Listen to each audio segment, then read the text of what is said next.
A familiar building on Coliseum Drive came tumbling down today, and it's more than just another piece of land. The former Bibb Mill site in East Macon is now back in county hands after the state moved out. And county leaders say a new plan could bring in up to $350 million in private investment. Carmen Brown tells us what could lie down the road. For more than 2 decades, this building stood here as the licensing facility. On Wednesday, it started coming down, and the county is not wasting any time. As you can see today, that building will begin to come down to make room for bigger and better things in this area, which is going to drive economic impact to all of East Macon and all of Macon-Bibb County.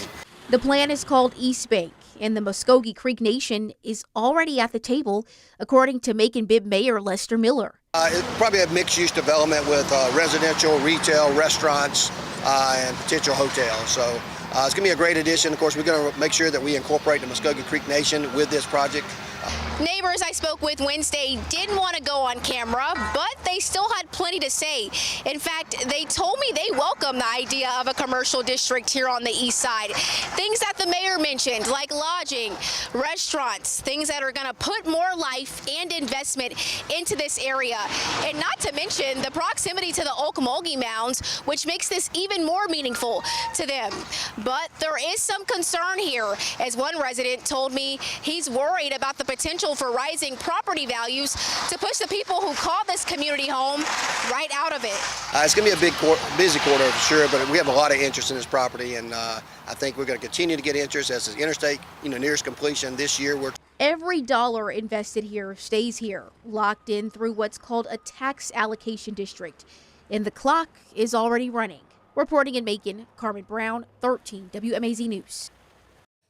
Now, the county has a request for proposals out for that East Bank site, and they're searching for a developer to make their dreams become reality. The $350 million project was announced in 2022. It included developments like the new Mercer Med School, expansion of the Ocmulgee River Trail, and the opening of the Bicentennial Park. The centerpiece of the project, a new Coliseum. County Commission hired 2 companies to design and construct the new arena. It could potentially be surrounded by a new VA center, new parks, housing, and more. Although the hotel has been profitable, we don't feel like we made the money that we should be making out of the convention center without owning it. So we look forward to being able to take full control of that site and do what we need to do to complement the arena and also to complement all the projects we have coming on the east side. And in December, the Urban Development Authority approved a deal giving them control of buildings around the Centerplex and the Marriott City Center.